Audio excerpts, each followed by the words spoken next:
Welcome to the Leo. ఇప్పటికే మద్యం కుంభకోణంలో అరెస్ట్ అయ్యి చెవిరెడ్డి భాస్కర్ రెడ్డి విజయవాడ జైల్లో ఉన్నాడు, మనందరికీ తెలిసిందే. అలాంటి చెవిరెడ్డి భాస్కర్ రెడ్డికి మరొక ఉచ్చు బలంగా బిగుసుకోబోతుందా అంటే ఎస్, అవుననే సమాధానం వస్తుంది. ఇప్పటికే టీటీడీ లడ్డు కల్తీ వ్యవహారం మనందరికీ తెలిసిందే. కల్తీ నెయ్యి సరఫరా ద్వారా లడ్డూలు మొత్తం కూడా కల్తీ చేశారు. దీనిలో విచారణ సాగుతుంది. అయితే దీనికి సంబంధించి నిన్న కోర్టు అనుమతితో దాదాపుగా 4 గంటల పాటు సిట్ అయితే విచారించడం జరిగింది. ఎందుకు లడ్డూ కల్తీ వ్యవహారంలో సిట్ విచారించింది అంటే అప్పుడు టీటీడీ బోర్డు కొనుగోళ్ల కమిటీలో చెవిరెడ్డి భాస్కర్ రెడ్డి కూడా మెంబర్గా ఉన్నాడు. సో చెవిరెడ్డి భాస్కర్ రెడ్డిని ప్రశ్నించడానికి ప్రధాన కారణం ఆ రోజు కొనుగోళ్ల కమిటీలో మెంబర్గా ఉండటమే.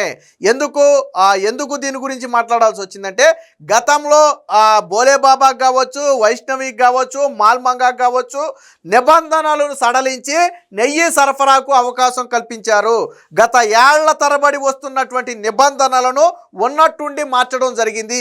పోనీ మార్చిన నిబంధనలు మరింత కఠినతరం అయితే బాగుండేది, కానీ మరింత సులభతరం చేసి వాళ్లకు ఎలా అనుకూలంగా కావాలో అలాగ మార్చేశారు.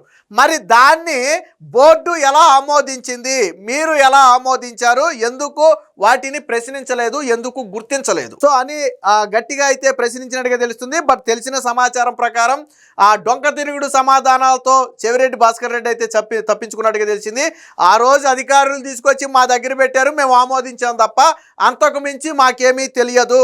ఎప్పుడో 5-6 ఏళ్ల క్రితం జరిగిన వ్యవహారం గురించి ఇప్పుడు అడిగితే నాకేం గుర్తుంటుంది, నాకు దాని గురించి ఏమీ గుర్తులేదు, కేవలం అధికారులు మా దగ్గరికి తీసుకొస్తే మేము సంతకాలు మాత్రమే చేశామని చెప్పి చెప్పడం జరిగింది. అంటే ఒక విషయం ఒప్పుకున్నాడు, ఆ రోజు నిబంధనలు మార్చిన తరువాత తాను సంతకాలు చేసిన మాట వాస్తవం అని చెప్పి ఒప్పుకున్నాడు. కాకపోతే అధికారులు తీసుకొచ్చారు కాబట్టి మేము సంతకం చేసాం. అధికారులు తీసుకొస్తే గుడ్డిగా నువ్వెలా సంతకం చేస్తావు? నేనే ఒక ఎమ్మెల్యే లేకపోతే ఒక కమిటీ మెంబర్ అనుకోండి, ఒక అధికారి సంతకం కోసం వచ్చాడు, నేను అడగనా ఏంటిది, దేనికి సంబంధించింది, ఏముంది ఇందులో అని నేను అడగనా, నేను చూసుకోనా? ఆ బాధ్యత లేనప్పుడు నువ్వెందుకు అందులో మెంబర్గా ఉండటం, అందులో ఆల్రెడీ మద్యం స్కామ్లో ఇరుక్కుపోయి ఆల్రెడీ జైల్లో ఉన్నాడు. సో ఇదే సమయంలో కోర్టు అనుమతితో ఇప్పుడు లడ్డూకు సంబంధించి ప్రశ్నిస్తే డొంక తిరుగుడు సమాధానం. సో దీనికి సంబంధించిన వార్త కూడా ఒకటి వచ్చింది, ఒకసారి చూద్దాం. అధికారులు చెప్పారు, నేను ఆమోదించా, తర్వాత ఏం జరిగిందో గుర్తులేదు. సిట్ విచారణలో చెవిరెడ్డి నెయ్యి టెండర్ల నిబంధనలు ఎందుకు సడలించారు, ఎవరి ఒత్తిళ్లు ప్రయోజనాల కోసం ఆ సవరణలు చేశారు, తిరుమలకు కల్తీ నెయ్యి సరఫరా కేసులో వైకాపా నేతను ప్రశ్నించిన అధికారులు విజయవాడ జైల్లో 4 గంటల పాటు విచారణ. ప్రధానంగా ప్రశ్నించింది ఒక్కటే, నిబంధనలు మార్చినప్పుడు దాన్ని ప్రశ్నించాల్సిన బాధ్యత మీ మీద ఉంది. కొనుగోళ్ల కమిటీ దాన్ని ప్రశ్నించాలి, దానివల్ల లాభమా నష్టమా అనేది అంచనా వేయాలి. కానీ కనీసం 1 లీటరు నెయ్యి కూడా, 1 లీటరు పాలు కూడా సేకరించకుండా, వెన్న లేకుండా నెయ్యి ఎలా తయారు చేస్తారని మీరు అనుకున్నారు? ఇది కూడా ప్రశ్నించింది సిట్. ఇది కూడా అడిగింది, వాళ్ళు 1 లీటర్ పాలు సేకరించట్లా, వాళ్ళు ఎక్కడ వెన్న సేకరించట్లా, మరి నెయ్యి ఎలా వచ్చింది? పాలు లేకుండా వెన్న లేకుండా నెయ్యి ఎలా వచ్చింది? ఎక్కడి నుంచి తెచ్చారు, ఎలా తయారు చేశారు?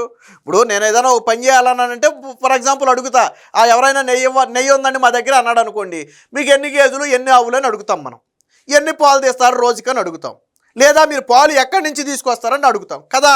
కనీసం ఆ మాత్రం జ్ఞానం లేదా? అదేది అడగకుండా వాళ్ళు నిబంధనలు మార్చి వీళ్ళ దగ్గర తీసుకొస్తే వీళ్ళు సంతకాలు చేసేసారు.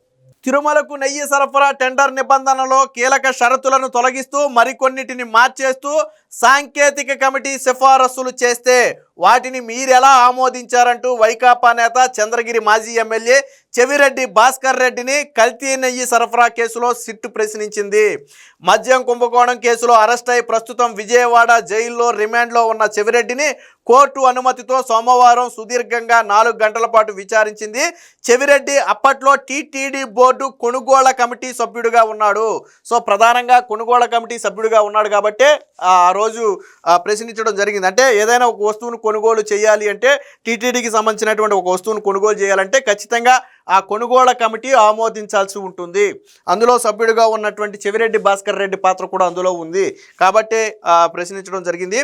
సో ఎవరి ఒత్తిళ్ల మేరకు కొనుగోలు కమిటీ సిఫారసులను ఆమోదించారు, ఇదంతా ముందస్తు కుట్రల్లో భాగంగానే జరిగిందనే కోణంలో ఆరా తీసినట్లుగా సమాచారం. అయితే సిట్ ప్రశ్నల్లో ఏ ఒక్కదానికి కూడా చెవిరెడ్డి జవాబు ఇవ్వలేదని తెలిసింది. సో అధికారులు చెప్పారు, నేను ఆమోదించా, ప్రతిదీ ఉమ్మడి నిర్ణయమే, అంతకు మించి అప్పుడేం జరిగిందో గుర్తులేదు, ఇప్పటికే 5-6 ఏళ్లు దాటిపోయింది, వాటిపై ఇప్పుడు అడిగితే ఎలా అంటూ తిరిగి సిట్ అధికారులనే ప్రశ్నించినట్టుగా తెలిసింది. ఈ కేసులో టీటీడీ కొనుగోలు కమిటీలో ఉన్న మరికొంతమందిని కూడా ఆ సిట్ అయితే విచారిస్తుందని చెప్పి సమాచారం. సో నిన్న మనకు తెలిసినటువంటి సమాచారం ప్రకారం నిన్న సిట్ అడిగినటువంటి ప్రశ్నలు ఏంటంటే, టీటీడీకి నెయ్యి సరఫరా టెండర్లో పాల్గొనే సంస్థకు అంటే జాతీయ డైరీలకు 3 ఏళ్లు డైరీ నిర్వహిస్తున్న అనుభవం ఉండాలి అన్న నిబంధనను ఏడాదికి తగ్గించారు కదా, దాన్ని మీరు ఎందుకు ఆమోదించారు? వాస్తవానికి అంతకు ముందు నిబంధన ఏంటంటే 3 ఏళ్ల పాటు డైరీ నిర్వహిస్తున్నటువంటి అనుభవం ఉండాలి, కానీ ఆ 3 ఏళ్లను ఏం చేశారు, ఏడాది డైరీ అనుభవం ఉంటే చాలని తగ్గించారు. ఒకటి, సంబంధిత డైరీలు అంతకుముందు ఏడాదిలో రోజుకు కనీసం 4 లక్షల లీటర్ల ఆవు పాలు సేకరించి ఉండాలని, దీనికి ఆధారంగా ప్రొక్యూర్మెంట్ రికార్డులు FSSAIకి సమర్పించిన రిటర్నులు జతలు చేయాలనే నిబంధన ఉండేది. దాంతోపాటు ఆయా సంస్థల మార్కెట్ అవసరాల కంటే అదనంగా రోజుకి 8 టన్నుల నెయ్యి ఉత్పత్తి సామర్థ్యం కలిగి ఉండాలనే నిబంధనను ఎత్తివేస్తూ చేసిన సిఫారసులను మీరు ఎందుకు గుర్తించలేదు? వాస్తవానికి గతంలో అంతకు ముందు నిబంధన అయితే రోజుకి 4 లక్షల లీటర్ల ఆవు పాలు సేకరించే కెపాసిటీ ఆ డైరీకి ఉండాలి. అది 4 లక్షల లీటర్లు సేకరిస్తుందా లేదా అనేది మనం ఎలా డిసైడ్ చేస్తాం?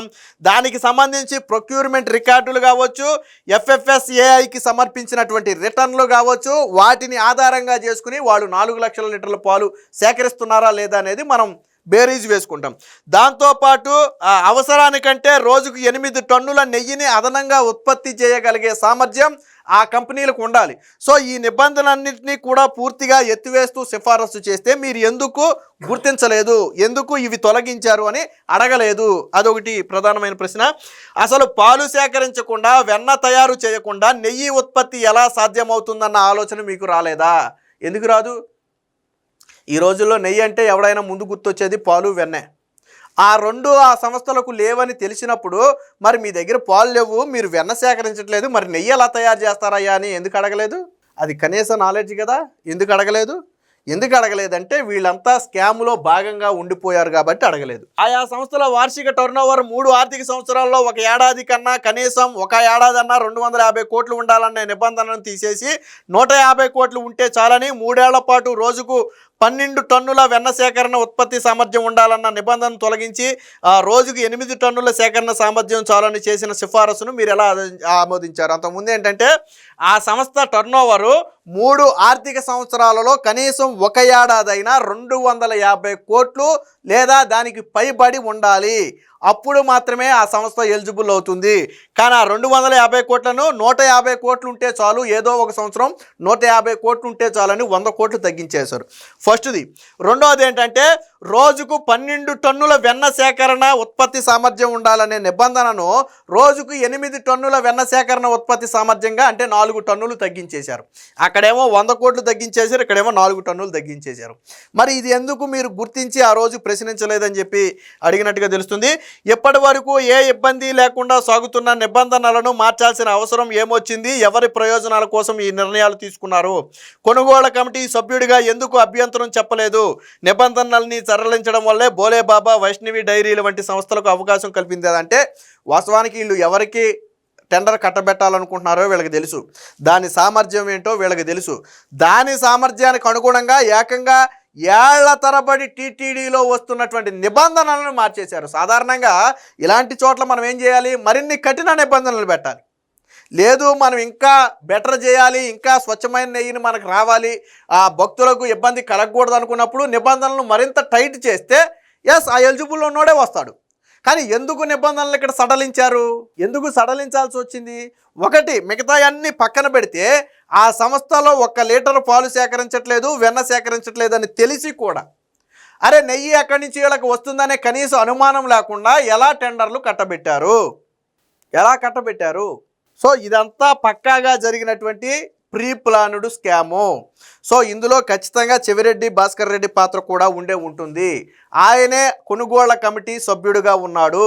సో కాబట్టి ఈరోజు సిట్ అధికారులు అయితే ప్రశ్నించారు. ఏది ఏమైనా ఆల్రెడీ లిక్కర్ స్కామ్లో అరెస్ట్ అయ్యి జైలులో ఉన్నటువంటి చెవిరెడ్డి భాస్కర్ రెడ్డి మెడకైతే ఇప్పుడు కల్తీ నెయ్యి వ్యవహారం కూడా మెడకి బలంగా చుట్టుకోబోతున్నట్టుగా సమాచారం. నిన్న ఎప్పుడైతే చెవిరెడ్డి భాస్కర్ రెడ్డిని విచారించారని తెలిసిందో వైసీపీ గుండెల్లో కూడా రైళ్లు పరిగెట్టే పరిస్థితి.